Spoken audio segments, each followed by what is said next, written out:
I'm installing a water tank level sensor in this water tank, and this is basically what I am installing. I'll put a link to it in the description below. It's basically a 22-inch sensor, and that is what the people who made the tank told me to put in. And so what I've done so far is I measured the diameter of this little piece right here. This is the float, and that's the biggest part that actually goes down in the tank. And it was a bit under 1.5 inches. And so I actually just finished drilling an 1.5 inch hole in this. I'm gonna clean up the edges here so that there's not that plastic that's gonna get down in there. And I don't know if it's gonna zoom in or not, but yeah, it's not gonna zoom in. There you go. So it's actually pretty clean down in there. That's actually, yeah. So it's pretty clean, so I don't have to do too much to it down in there. But I'm gonna make sure that I have it cleaned out, and then I'll show you what it looks like as we put it in. The sending unit is actually pretty simple. We have a rubber gasket here along with 5 screws that we will screw in around the top up there. I'll have to drill for them though. And then for the sending unit itself, you basically have 2 wires that will go back to the Servo GX, and then we have this part, and then we have that part, and basically it just goes in there like that. And then we will, like I said, we'll drill holes to put these screws in, put the rubber gasket in there, and that is pretty much all there is to it. It's just that simple. And then that just leaves us this part that we still need to wire up. But it's a pretty simple install. Okay, so I have the rubber gasket on here, and that might look like all of those holes are symmetrical, but they're actually not. And if you put it on here the wrong way, the holes do not actually line up with the openings. So you've got to make sure that you get it on there right, so that everything lines up the way that it should. And otherwise you will definitely notice that things are not working the way they should. And so basically the way that it works, I believe, is that the gap between these 2 holes is actually a little bit wider.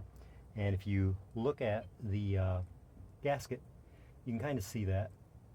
And when you get it right, it's pretty obvious that you have it right. And so that's the next big step that you have to do here. And I have actually gone ahead and I've drilled this first hole here, and they tell you that you should start with the hole opposite of where the wire comes out for the sending unit. And so for the hole, I drilled a 5/32 inch hole using this drill bit here, and that seems to be about right. The screws seem to be 3/16 inch, and so 5/32 gives me just a little bit of bite left in the plastic for the screws to get into. And so that's the basic process. So if I drill another one,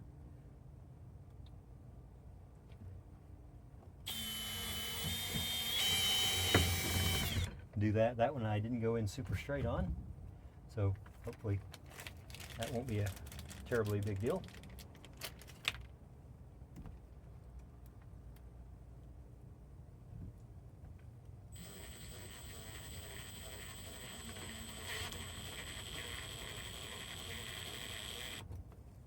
Okay, and I've got that one in now, and now they're kind of locked in, so I can now go ahead and just drill the other holes.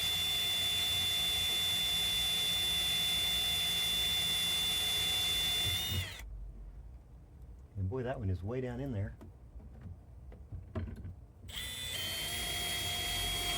There we go. Got that one.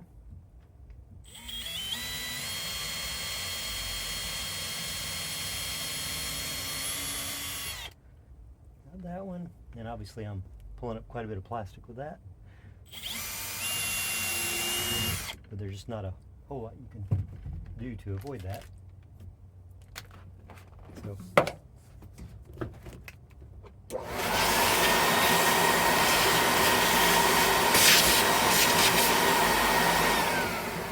obviously you want to avoid as much plastic as possible getting in there. They tell you also to not tighten the screws super tight.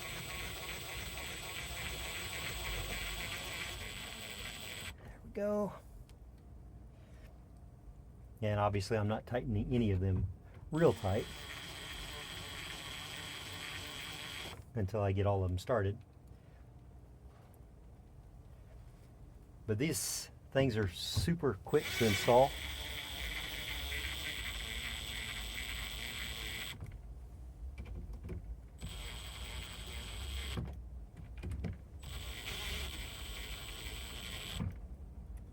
And that's basically all there is to it as far as the physical unit itself goes. That's literally it. And it is now installed. So the only thing left to do is to actually run wire that goes from here back to where the servo is at. And that's something that I'm not going to be able to do for a little while. But the sending unit itself is now installed, and that is the entire process.